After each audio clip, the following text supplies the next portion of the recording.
Assalamualaikum warahmatullahi wabarakatuh. Saya Vira Karismatia sebagai moderator kelompok 3. Di sini kami akan membahas tentang gangguan penglihatan pada siswa atau tunanetra yang beranggotakan Jumina Oktavia dan Nurjana Debala. Baik, selanjutnya kepada Jumina Oktavia, saya persilakan untuk menyampaikan materinya. 1. Definisi tunanetra. Tunanetra berasal dari kata tuna yang berarti rusak atau rugi, dan netra yang berarti mata. Jadi, tunanetra yaitu individu yang mengalami kerusakan atau hambatan pada organ mata. Muhammad Effendi mendefinisikan tunanetra sebagai suatu kondisi penglihatan di mana anak yang memiliki visus centralis 6/60 lebih kecil dari itu atau setelah dikoreksi secara maksimal penglihatannya tidak memungkinkan lagi mempergunakan fasilitas pendidikan dan pengajaran yang biasa digunakan oleh anak normal atau orang awas. 2. Faktor penyebab tunanetra. A. Prenatal atau sebelum kelahiran. B. Neonatal saat kelahiran. C. Postnatal atau setelah kelahiran. Dapat dipahami bahwa 3 tahapan faktor penyebab terjadinya tunanetra pada diri anak yaitu tahap prenatal yang meliputi pengaruh trauma akibat guncangan atau bahan kimia. Tahap neonatal meliputi anak lahir sebelum waktunya, posisi bayi tidak normal, kelahiran ganda, dan kesehatan bayi yang bersangkutan. Serta tahap postnatal yang meliputi kecelakaan, panas badan yang terlalu tinggi, kekurangan vitamin, bakteri, dan sebagainya. C. Klasifikasi tunanetra. Menurut Akila Smart dalam buku Anak Cacat Bukan Kiamat, tunanetra diklasifikasikan menjadi 2 kelompok, yaitu buta total dan kurang penglihatan atau low vision. Berikut penjelasan klasifikasi tunanetra. 1. Buta total. Buta total merupakan kondisi yang sama sekali tidak bisa melihat objek di depannya dan hanya bisa menggunakan huruf Braille untuk belajar. 2. Low vision atau penglihatan kurang merupakan kondisi penglihatan yang masih bisa melihat objek di depannya, akan tetapi objek tersebut harus didekatkan atau dijauhkan atau objek yang dilihat terlihat kabur.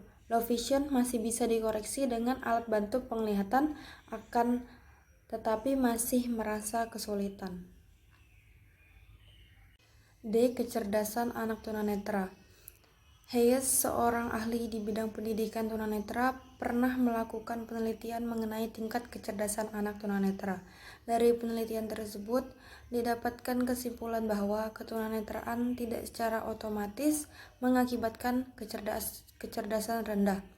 Mulainya ketunanetraan tidak mempengaruhi tingkat kedewasaan. Anak tunanetra ternyata banyak yang berhasil mencapai prestasi intelektual yang baik apabila lingkungan memberikan kesempatan motivasi kepada anak tunanetra untuk berkembang. Penyandang ketunanetraan tidak menunjukkan kelemahan dalam inteligensi verbal, dan dari penelitian tersebut dapat diketahui bahwa tingkat kecerdasan anak tunanetra sama dengan anak-anak normal bila lingkungan di sekitar anak mendukung perkembangan potensi anak tunanetra. Tingkat kecerdasan yang dimiliki oleh anak tunanetra sama dengan kecerdasan anak-anak lainnya, namun pada umumnya proses penyerapan informasi mereka lebih lambat daripada anak tidak berkebutuhan khusus. Mereka memiliki daya ingat kuat, indera peraba yang peka, serta indera pendengaran yang sensitif, sehingga dapat digunakan untuk menunjang proses pembelajarannya. E. Karakteristik anak tunanetra. Karakteristik merupakan ciri-ciri khusus yang melekat pada sesuatu sehingga sesuatu tersebut mampu dikenali secara umum. Anak tunanetra sebagai subjek penerima informasi memiliki karakteristik khusus yang dapat digunakan sebagai pertimbangan dalam pengembangan potensi berkomunikasi. Karakteristik pertama yakni mengembangkan verbalisme dalam kehidupan sehari-hari. Karakteristik anak tunanetra dikelompokkan pada 6 poin penting. Pertama, pada hal kognitif, anak memiliki pengalaman yang lebih terbatas pada anak-anak normal, kemampuan mobilitas yang terbatas, serta sulit berinteraksi dengan lingkungan secara baik. Kedua, dalam hal akademik, dikembangkan dengan menggunakan huruf Braille. Ketiga, dalam hal fisik, mata kadang terlihat juling, memerah, bahkan berair. Keempat, dalam hal motorik, mereka membutuhkan waktu yang lama dalam mengenali lingkungan sekitarnya. Kelima, perilaku anak yang terkadang menekan-nekan mata, mengucek mata, memutar-mutarkan badan. Dan keenam, dalam hal pribadi dan sosial, mereka cenderung kesulitan mengamati dan menerapkan perilaku sosial sekitarnya dengan benar. Baik, selanjutnya saya akan menjelaskan tentang media pembelajaran anak tunanetra.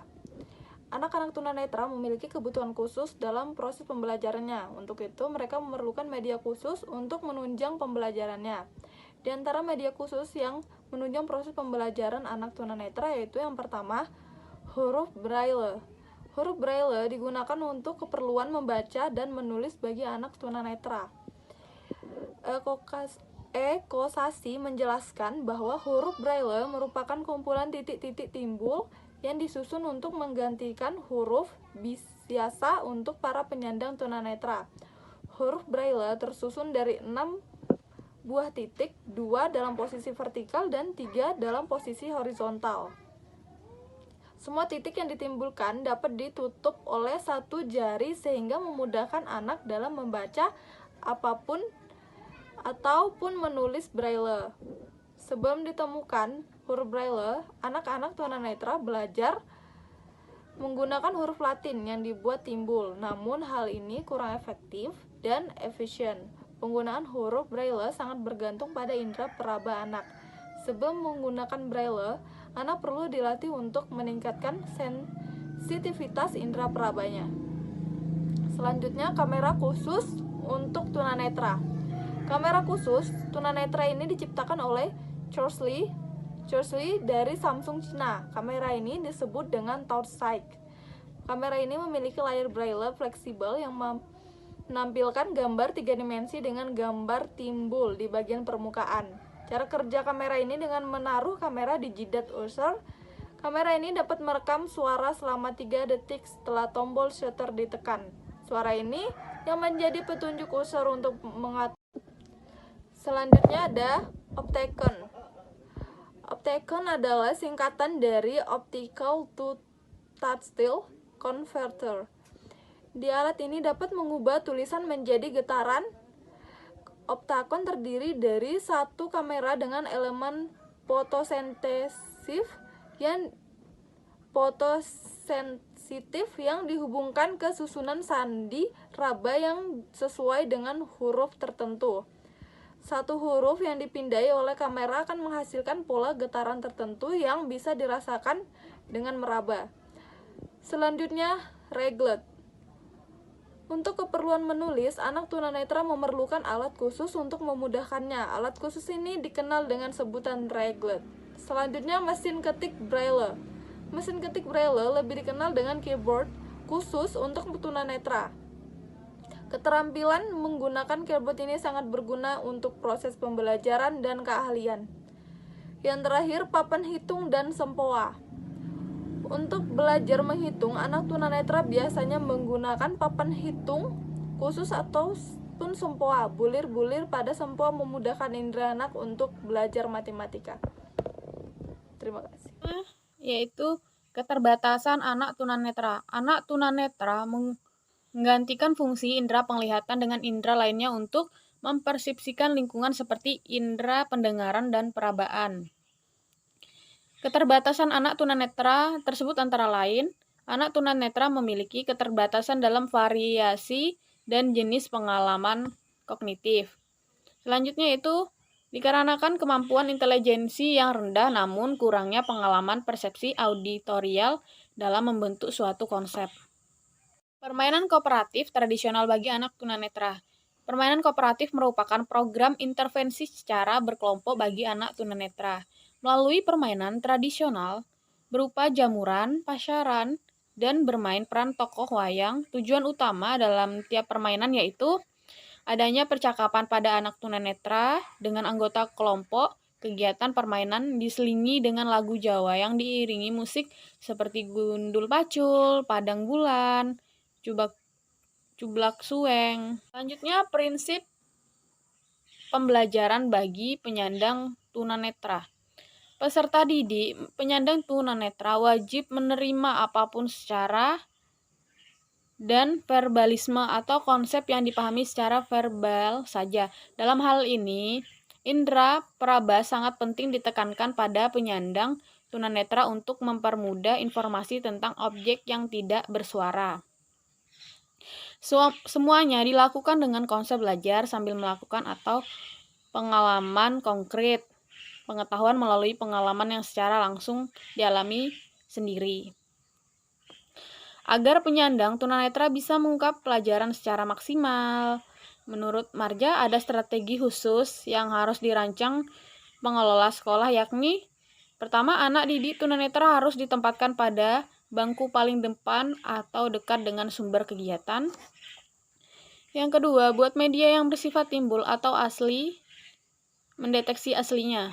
Yang ketiga, dekatkan objek sedekat mungkin dengan mata anak didik tunanetra. 4. Buat tulisan atau gambar yang besar-besar dan dengan warna yang kontras dengan warna latar atau lebih baik. Dengan warna latar putih, tulisan atau gambar dengan hitam atau biru tua atau sebaliknya. Yang kelima, gunakan penerangan yang baik, misalnya posisi anak didik tunanetra lebih dekat dengan sumber cahaya. Yang keenam, kondisikan kontak mata langsung dengan objek. Yang ketujuh, gunakan objek real dan konkret untuk menjelaskan konsep. Yang kedelapan, ketika hendak meminta perhatian anak, panggil namanya dan dalam proses penjelasan sesuatu gunakan komunikasi verbal. Yang kesembilan, menyapa sambil membuat kontak dengan menyentuhkan punggung tangan kita pada lengan atau bahu anak. Yang kesembilan, sediakan materi sesuai dengan tingkat penglihatan anak, materi braille, pembesaran huruf, materi audio. 10. Gunakan arah jarum jam untuk menunjukkan letak. Yang ke-11, hindarkan kata tunjuk ini itu. Kata ganti tepat di sini, di sana. Kata ganti orang, dia, kamu. Yang ke-12, beritahukan bila ada perubahan letak atau bila kita hendak meninggalkan anak sendiri. Selanjutnya, bercerita saat berpergian dengan anak. Sediakan alat seperti ringlet, stylus untuk menulis braille. Selanjutnya yaitu memberikan keterampilan membaca, menulis braille, memberikan keterampilan tulisan tangan atau LV, memberikan layanan cetak besar dan alat bantu, mengajarkan keterampilan mendengar, mengajarkan keterampilan perabaan, melatih pengembangan motorik, misalkan motorik halus, motorik kasar, melatih orientasi dan mobilitas, melatih pengembangan konsep pembelajaran anak. Kesimpulan, anak tunanetra merupakan individu yang indera penglihatannya rusak dan mengalami keterbatasan penglihat. Akibat hambatan itu mengalami ketidakmampuan penglihatan sehingga tidak berfungsi sebagai saluran penerima informasi secara visual setelah dikoreksi dan membutuhkan layanan pendidikan khusus. Tunanetra memiliki faktor penyebab dan klasifikasi tersendiri, akan tetapi anak tunanetra tetap memiliki kecerdasan yang sama seperti anak yang normal. Namun pada umumnya proses penyerapan informasi mereka lebih lambat daripada anak yang tidak berkebutuhan khusus. Mereka memiliki daya ingat yang kuat, indera peraba yang. Sekian dari presentasi kelompok kami. Wassalamualaikum warahmatullahi wabarakatuh.